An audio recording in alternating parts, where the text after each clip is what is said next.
Fish.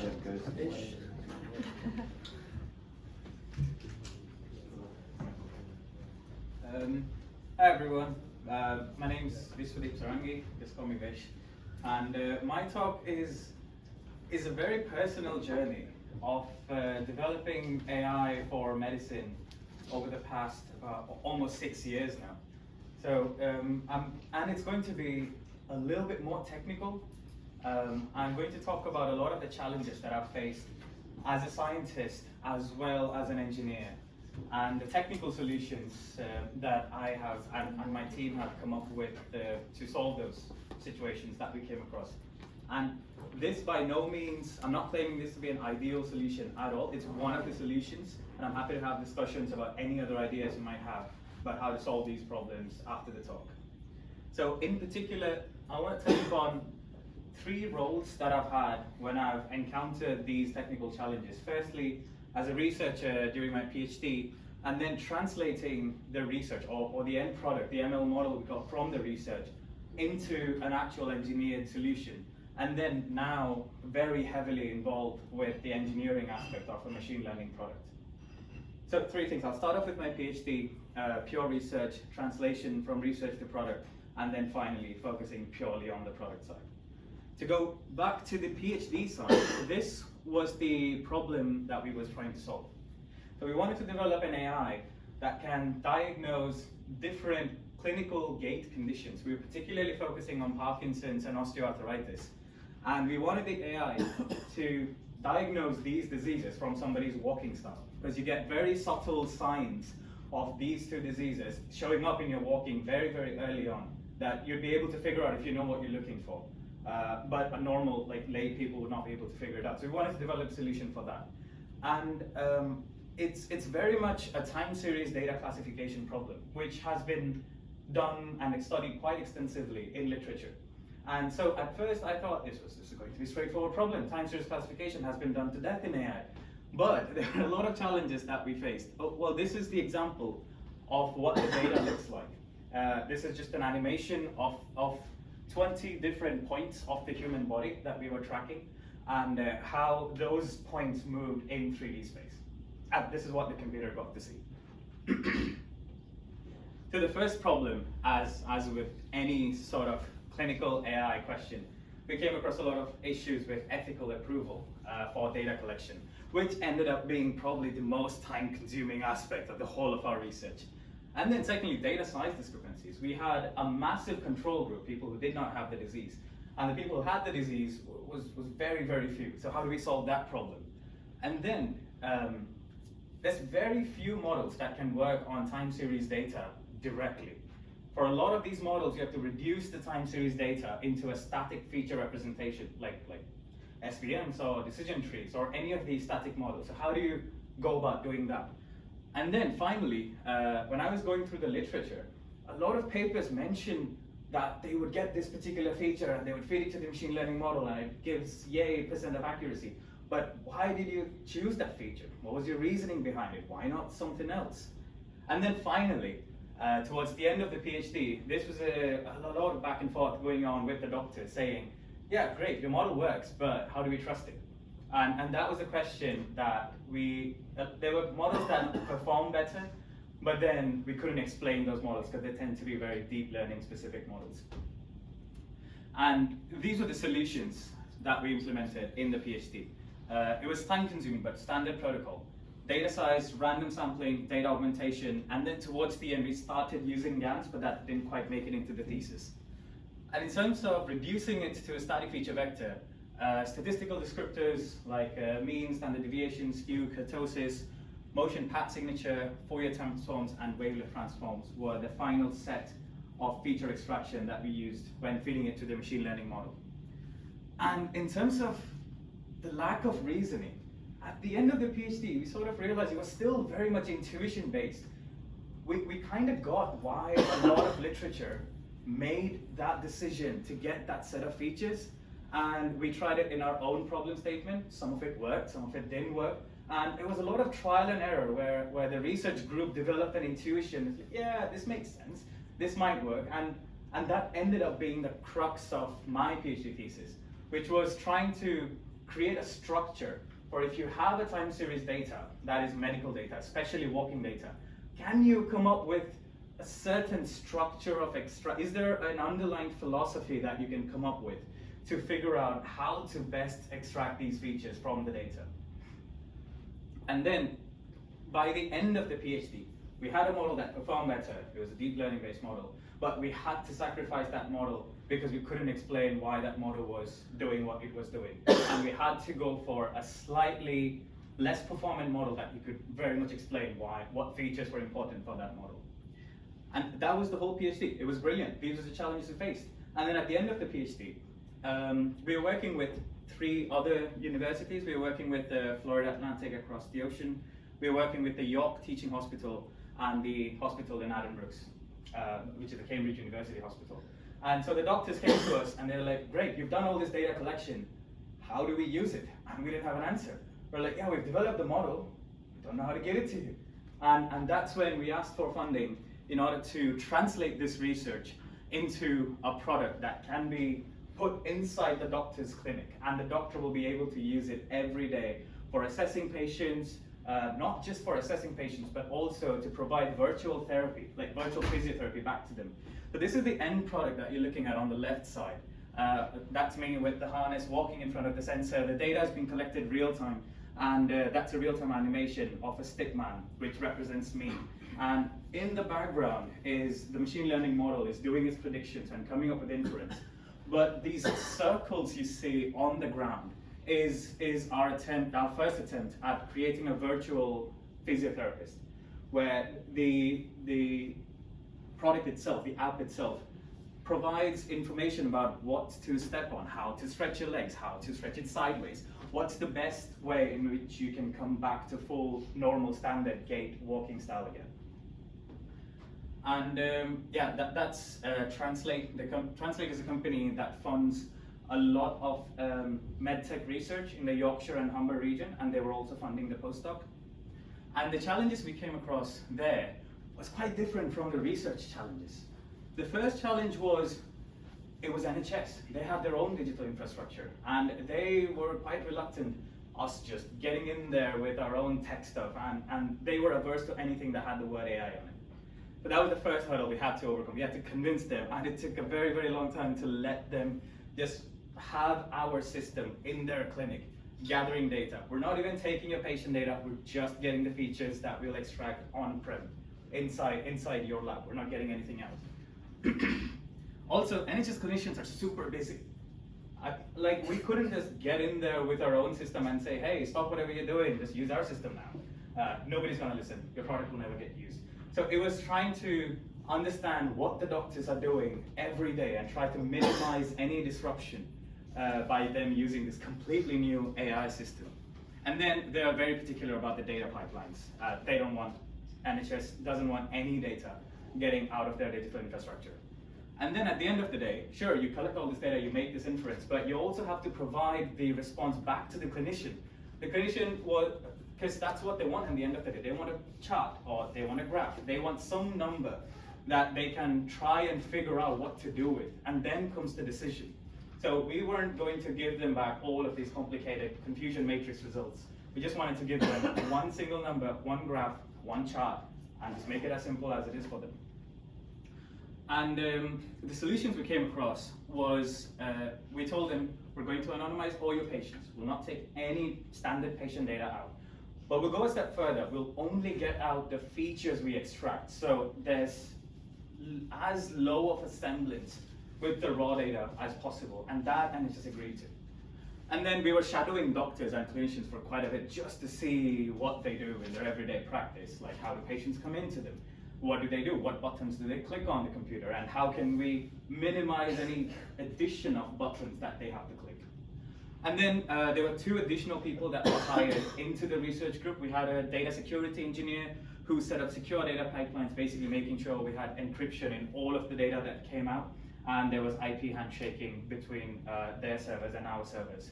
And then we had a front-end engineer who designed a beautiful website for the clinician to look at the results after they had collected the data, and if they needed to refer back to the data of a patient that comes again.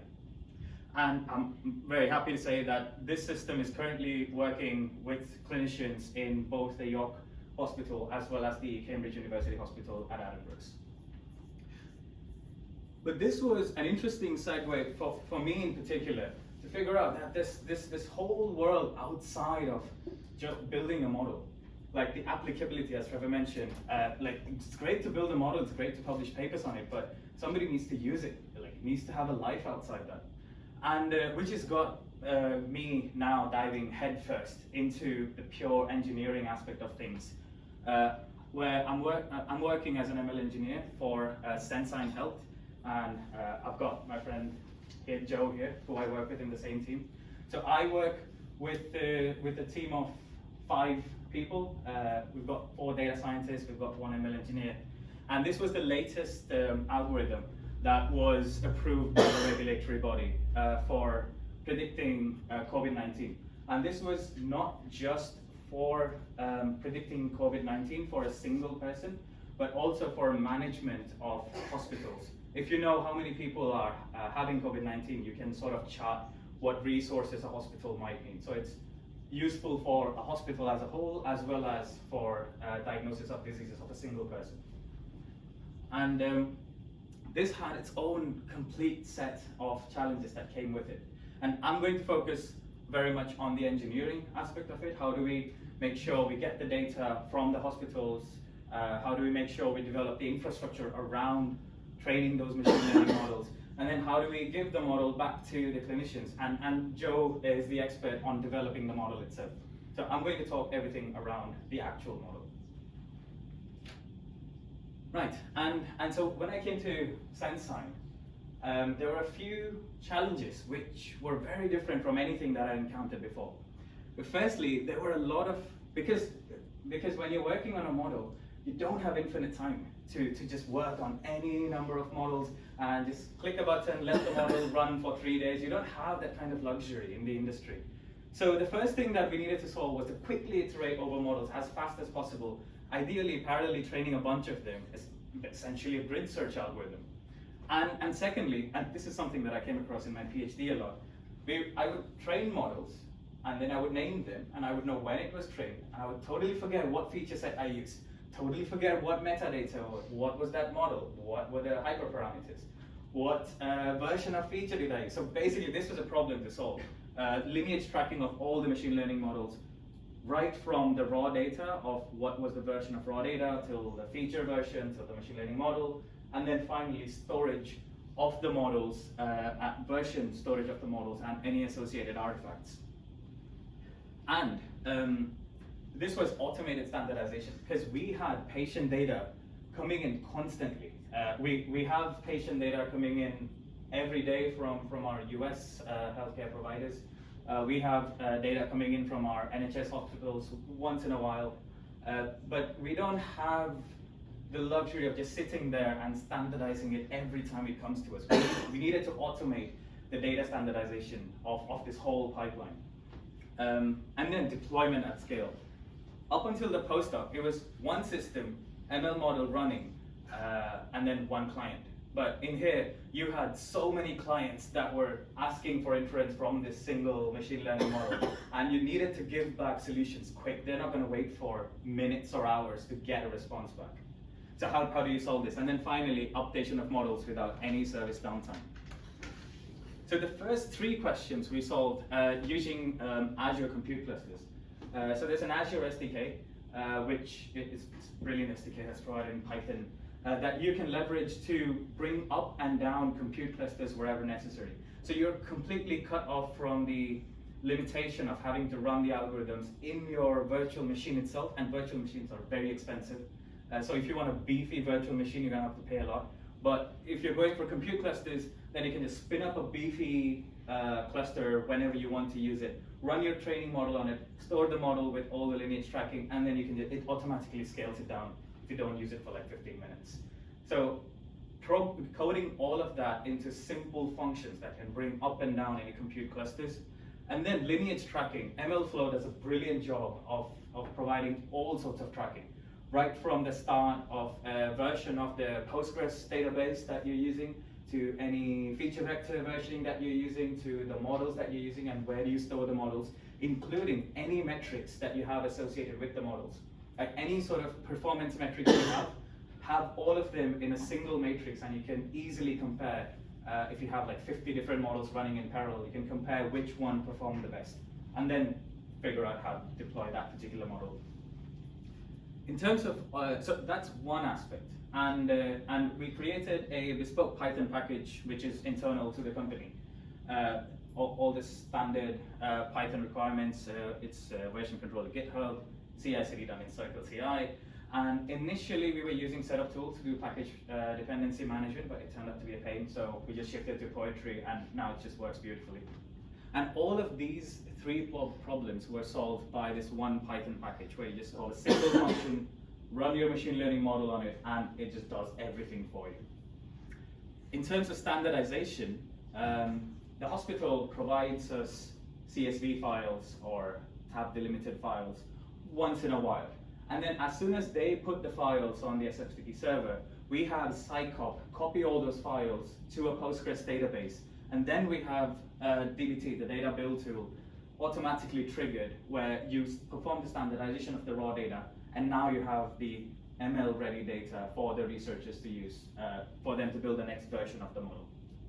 In terms of deployment, we went for fast API and Docker as a single container, and all of these pods managed by a Kubernetes cluster, so that as you get more and more clients on board, they're not going to have to wait for minutes or hours to get a response. They immediately get a response because you get more and more containers up and running, managed all by Kubernetes.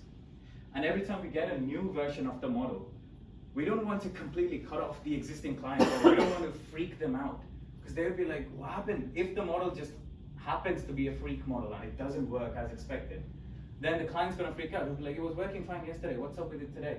So we have taken up a canary development deployment strategy, where we don't completely replace all the models, we replace it chunk by chunk and just see if it works. If it works and the clients are happy with it, then we replace more containers. So it takes a while, but it's a lot safer than, for example, if you were doing like blue-green deployment strategy. So those are all the technical challenges. Most of the technical challenges that I've come across in all my experience of developing AI for medicine, starting from PhD, pure research, to translation, to now engineering. And as far as I can tell, these are some of the lessons that I've gathered over the years. In terms of engineering, just like with anything, R&D and ops go very much hand in hand, because you would develop the models, and immediately after that, you would need to develop the ops for that model. You would need to develop the ML ops for that model to make sure that there's a closed loop going on. You've got data coming in, you've got the model getting updated, you've got the model getting deployed.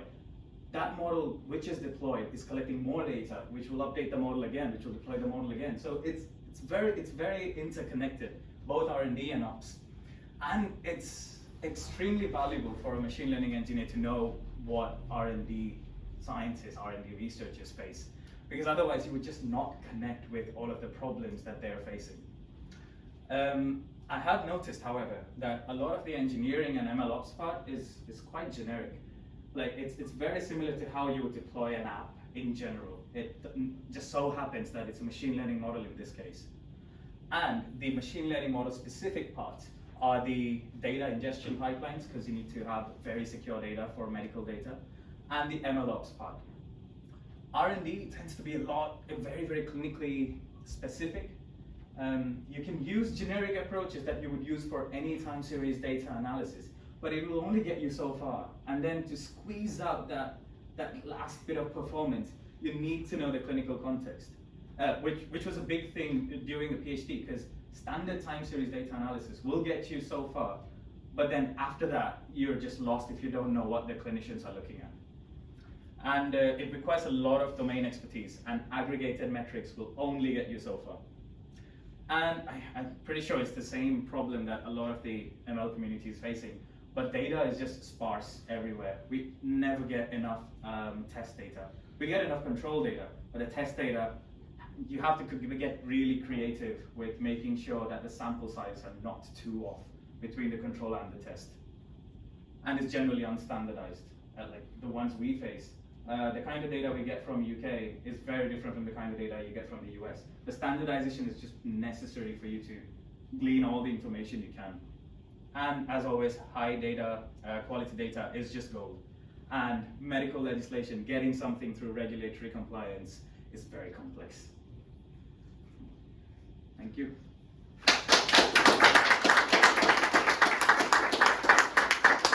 Any questions? What's going to ask? Yes, when you showed the picture when you did for your PhD, when there was the posture you put something like that. And basically, you have made a comparison between the standard posture and what posture can be with the disease.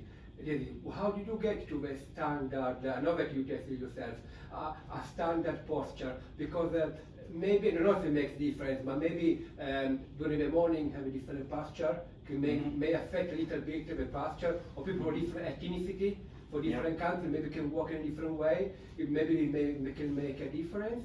Yeah. I'll add on to that problem. I'll mention maybe you're wearing a different shoes, that'll make you walk different. Maybe you're feeling different, that'll make you walk different. So there's a lot of variables that can go into changing your posture.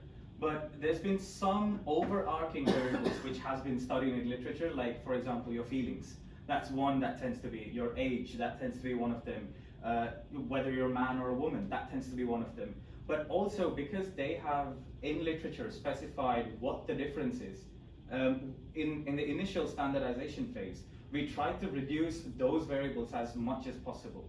Like, I'll give you an example of like generally men, when they're walking, they tend to sway their shoulders more, and women, when they're walking, they tend to sway their hips more. Yeah. So if you take the skeleton, the stick man, and you destroy the anatomical differences between all the sexes, and you come up with all of the bones being of unit length, then you're essentially destroying a lot of the movement artifacts that would cause a difference between the man and woman. And we went even one step further. If you're not looking at position, but if you're looking at acceleration, then we couldn't find a discernible difference between the sexes. So we did the same for with shoes, without shoes. We did the same for feelings. There was another study that was done where we primed subjects with horrific images to make them feel bad, and then really happy images to make them feel good. We got those differences and we tried to destroy them in the walking style as much as possible. But you're absolutely right, there's infinite things that can affect your walking, and I guess that's just ongoing research as you keep on destroying more and more information. Yeah. Thank you. Oh yeah. So you said you were testing for early onset. It was Parkinson's and what was the other one? Osteoarthritis. So you were saying that it can also be used to help correct those issues as they develop. Does that mean that you can actually delay the onset of these diseases, or like reduce or like somehow? Does it work both ways? Yeah, that's an interesting question.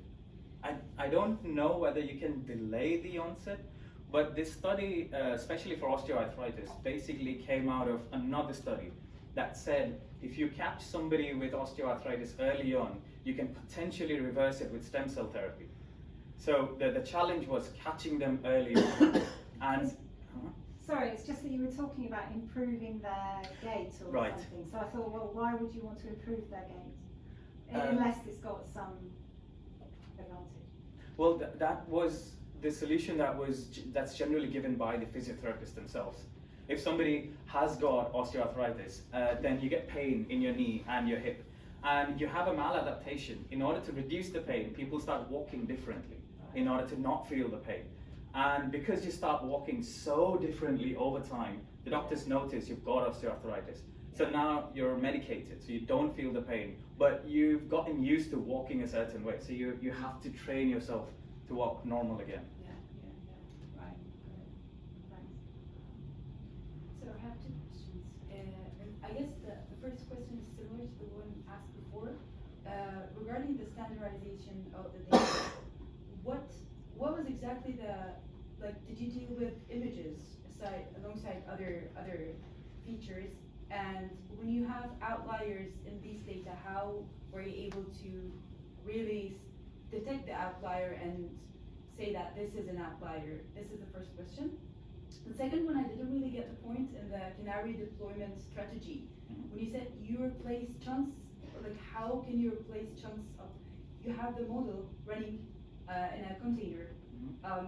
How do you really, what do you mean with chunks there? Okay, I'll answer the second one first, Okay. because it's very close to what I do right now. So when I mean chunks, I don't mean chunks of a model. I mean, so when you have a Kubernetes cluster, you have copies of the same model, multiple copies of a container that, like some of them might be busy, some of them are running the model itself, and some of them are free at some point. And the ones that are busy right now, they'll get free at some point. So when a client makes an API request, the request is directed to the container that is free at the moment. But right now, let's say you've got version 1 of all of the models, all the copies. But then now you've got version 2 of your model ready. But some of these containers are busy, some of them are free. So what you do, instead of replacing, let's say you've got 10 containers running at any point, instead of replacing all 10, bringing down all 10 and bringing up version 2 of all 10, you take down one container at a time. So you take down a couple of containers that are free and no client is depending on it. So you have the version 2 there, whereas the rest 8 is still running version 1. So yeah, okay, so that's as opposed to a blue-green deployment, which basically takes down everything and takes up everything. As an answer to your first question, it's not images.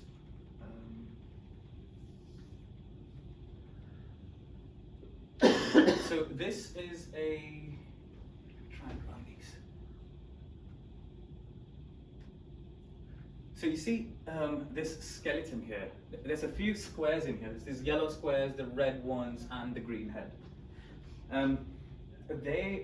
Each of these squares has a 3D coordinate in the Euclidean space. And the animation is basically X, Y, and Z coordinates moving in the Euclidean space with time. So you've got 20 of these squares, each square representing a particular joint in the human body. So you've got like the arm joint, the shoulder joint, all of these joints. So imagine the data is basically 3 of these joints moving in space, and you've got 20 of them. So you've got 60 channel time series data. And that is fed to the machine learning. And in terms of outliers, we did a bandpass filter of the frequencies that we know, so that if there's any artifacts in the sensor collecting data, if we saw jitters like that, then we knew something had gone off with the sensor. And because we were doing a windowed approach of analysis, we just chucked that window. We're like, we don't need that window. We'll just take another window. Like, regarding the disease, if someone is already sick, wouldn't that be misleading outlier somewhat? Like, because when you put the sensors, he's not moving properly. Yeah. So how did you differentiate between, that's my question, like between someone who's not properly walking and an outlier because of the sensor? Right, so all of the patients were labeled by doctors. Yeah, okay, yeah, so they were, this was a supervised learning problem. Any other questions? One question if I may. Okay. Very interesting point on standardization of data. I work in a different industry, but there are a lot of common problems that I'm seeing as you were speaking. My question is on the reusability of the models itself. So I work with both Western data and Eastern markets data. And Western data is more standardized, more clean. Eastern data tends to have a lot of regional variations. So you have to spend a lot of time cleaning it. How do you mentioned about the US and the UK hospitals sharing different sets of data? Yeah. What does it mean for your model itself? Do you run model A for the US data and model B for the UK and so on? Or how do you build bridges so you have one model that is reusable? So we have a predetermined standard structured schema in the company that everybody uses. Which is a parent schema that has all of these data coming in. And what we built is the standardization technique of how do we control UK data and how do we convert the US data into that standard model. And the machine learning models built from that. Got it. And have you had challenges where the schema itself changes or drifts over time? Yeah. So you remap it and then you train them again? Yeah. That's good. So basically the old machine learning model It works on the old schema. The Right. new version works on the new one, and thus we deploy the new one accordingly. Does that change the efficiency of the results itself and the recommendation? Have you tested that on a time series basis? Oh. Well, it's failed a lot in my experience in my industry, so I'm just curious if you guys have better success, something that I can adapt. What do you think, like, if the old CDM versus the new CDM, have you seen a change in the model's performance?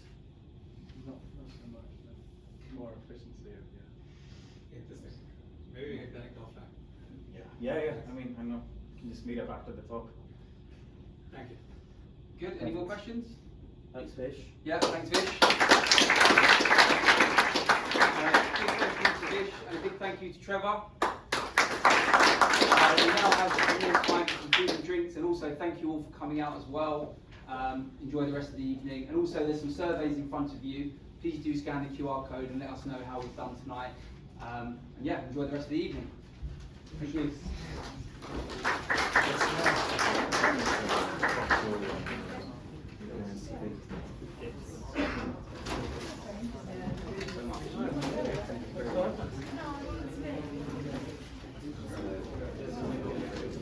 Yeah, it's good to see you.